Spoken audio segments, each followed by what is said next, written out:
Good morning, everyone. This is my second day that I'm publishing my training on the YouTube network so my coach can see it. And, like YouTube is kind of a big thing, and, possibly more people might see what I'm doing than maybe just my coach.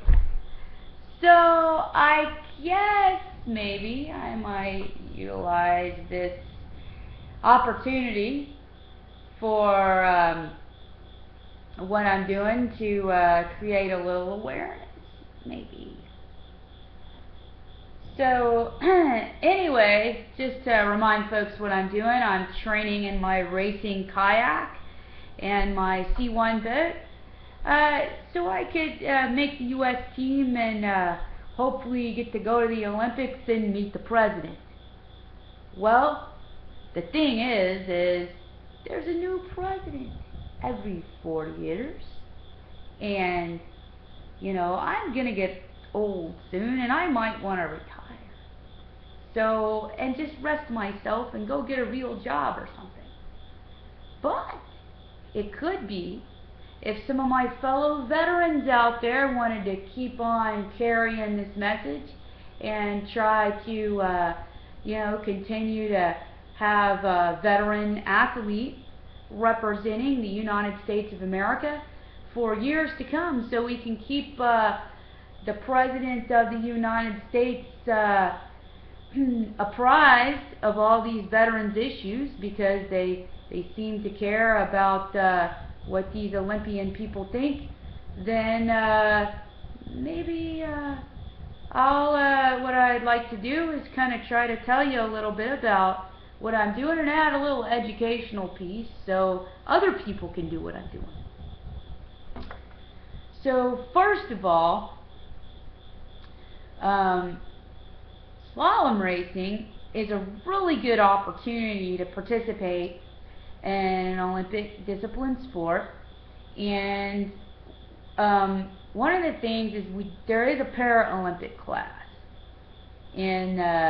for slalom, not for slalom, but for para-canoe, but unfortunately people like myself with cognitive disabilities don't qualify in that class. So I'm competing in what's called an able-bodied event, and it's been really good for me, because what it's done is I've gotten an opportunity to really reintegrate myself back into civilian society with a lot of different types of people. And one of the things I've really had to do to be successful is I've had to learn to communicate again in a fashion where people would respond. Basically, I'm going to say it in this fashion. I was a parachutist, and I was in an airborne unit, right? And so that's kind of like a lot of the folks I met used a certain type of vocabulary. For instance, they might use a lot of vituperations to personify things.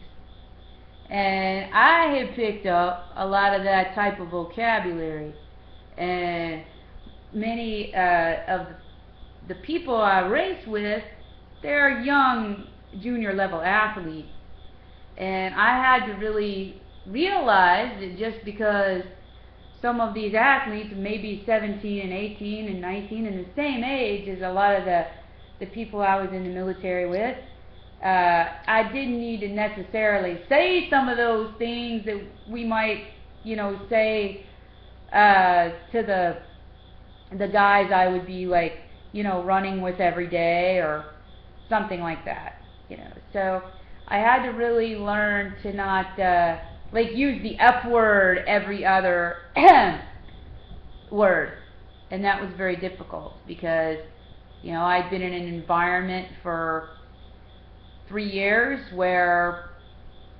that type of language was very prevalent. And I had to realize that if I was going to get these civilian people to help me race, I was going to have to not, you know, speak in a certain way that their kid would come home and be having dinner with their grandma and pop out an F-bomb. And that was a process. Anyway, another thing that is really good is for us lady athletes to participate in sporting events. This is really important, especially because for the mission we're all trying to accomplish. We want to talk to the president, right? Well, you know, the president always gets to hear from a lot of men. You know, the Medal of Honor winner, well, that's a dude. You know, which is good, you know. But a lot of times this lady, you know, the needs of us female vets or female service members don't always get to be heard. Now, it's getting better, of course, because, you know, I got to visit a VA hospital last year. I wasn't visiting just to make an appearance. I was actually there seeking some treatment. And they had a women's only sitting area, you know, in the VA hospital where they played, it had 5 or 6 chairs, and they played the Lifetime movie network on a television. Unfortunately, a lot of my, you know, fellow male recovering vets also were fans of the Lifetime movie network, so they all wanted to sit and join me, and I really still didn't have a ladies only area. Well, my point is even though there are great efforts being made, that system still isn't a system that really engenders the needs of the female recovering service member. And so I think it's important for us, when we are able to get in positions where we can talk to people that are in charge and can obviously do something about it, to kind of put a pleasant, you know, be able to communicate that in a fashion that will be heard. One of the ways I'm kind of trying to get myself, you know, in a way where maybe a lot of folks might hear what I'm trying to say, is I'm paddling a C1 boat. And what's really cool about the C1 is they've just started letting us female athletes compete internationally in C1. So it's really cool because I've been able to kind of meet a community of folks that, you know, had maybe some similar issues that I had in the military. So we have this common bond. You know, it's, of course, you know, us lady vets, you know, when you're in an environment with a lot of guys all the time, you know, that situation's made for a guy. You know, the boots are made for them, the gear is made for them. You know, the whole thing is designed, you know, really for a young male, you know, and I guess that makes sense. But anyway, when you get out, you know, I think something that happens with a lot of female service members that are transitioning back into civilian society is it takes a minute to re-get your bearing. You know, we've been around all these men for all these years, and there's a certain communication style in the military that's very brash and abrasive, and so we have to learn to really relearn to be women in the world. And I think one of the things that was really helpful for me is I started training C1, and there's a lot of female athletes training, and I really got to share a lot of my experiences with them, and they shared a lot of their experiences as athletes with me, and it was really, they really inspired me, these ladies did, because they had to, you know, learn from scratch how to do this sport, and a lot of people, you know, didn't really expect or want them to be there, you know, and they're like, oh my gosh, these ladies are flailing all over the place, this is crazy, oh my goodness, you know. But what ended up happening is that slowly over time they've gotten better and improved themselves, you know, just like, you know, we female service members had to do in the military every day. You know, I remember, you know, being road guard with a bunch of 17-year-old guys, and I was like 32, you know, and I was having to run myself nearly to death to keep up with those boys. And I knew it was important for me to be able to prove myself, because if I didn't, you know, those guys weren't going to trust me if, you know, we ever had to be in a situation where that was necessary. So, I mean, that's something that all us ladies know something about. And so, you know, I think there's a lot that that we can gain from creating these relationships within our sport.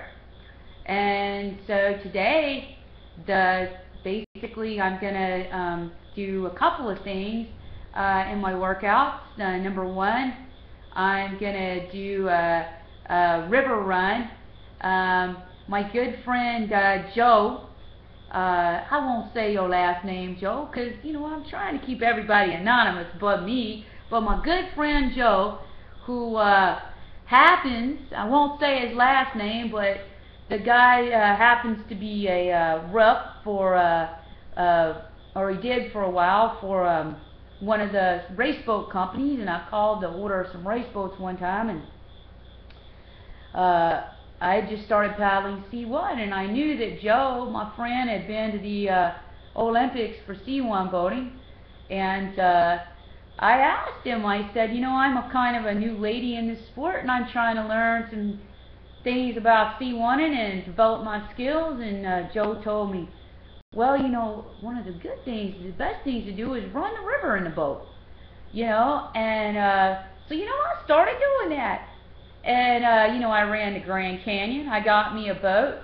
My friend Chris had a boat in his garage, and he wasn't using no more.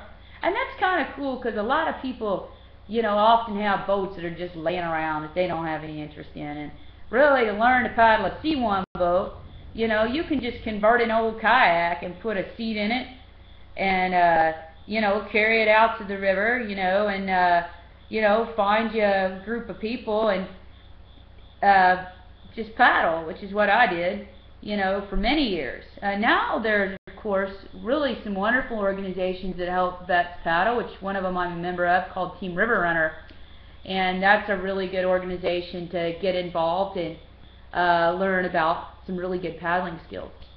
But anyway, so I paddled this boat down like all kinds of rivers, the Grand Canyon River, the Upper Yaak, gotten to do the Upper Gully.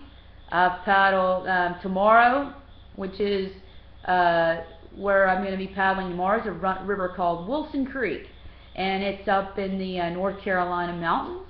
And I'm going to be paddling with a good friend of mine named Eric, and I'll have some video footage from that excursion up.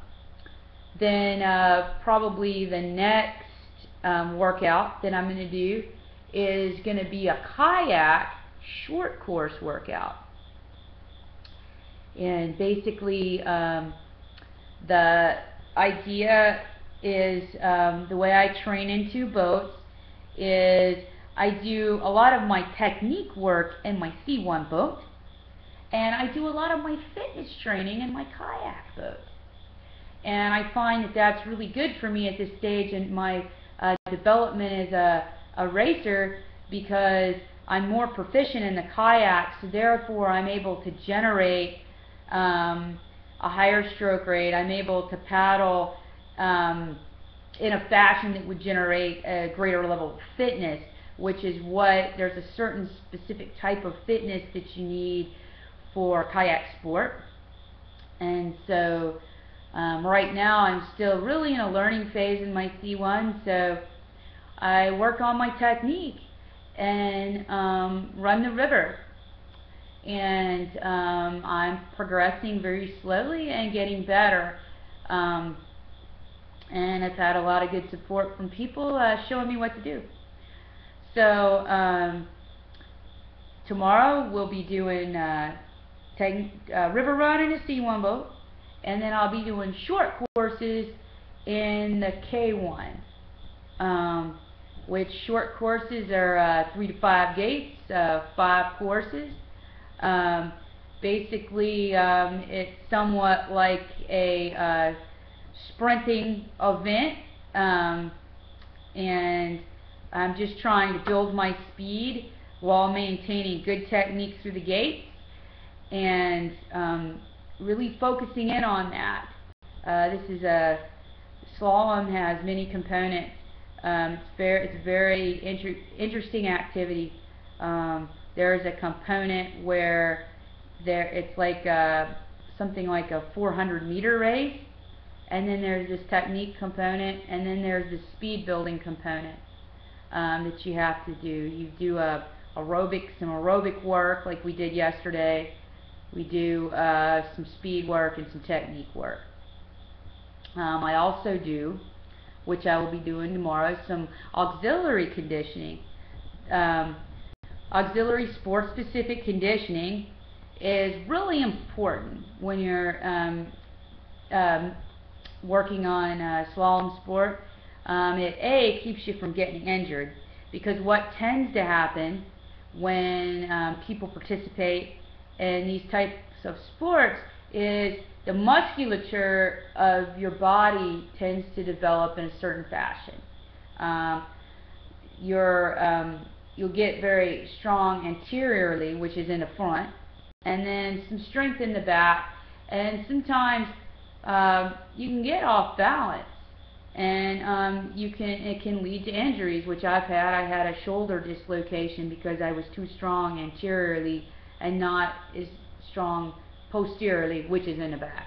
So my workout is very balanced, and it's also, there's a component to it where I lift really light weights, and I try to do it really quickly in order to build those fast twitch muscle, or get those fast twitch muscle fibers to respond over time, so I can do the activity of slalom quicker, which is ultimately you got to be fast to win the race.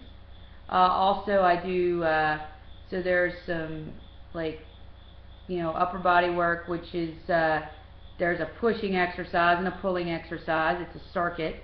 I do 2 or 3 of them, and then there's some core work integrated in there, and it's a really great workout.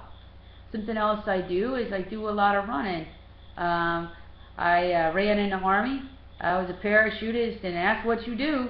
And I love running. It makes me happy in my heart. So to get my aerobic fitness, I run.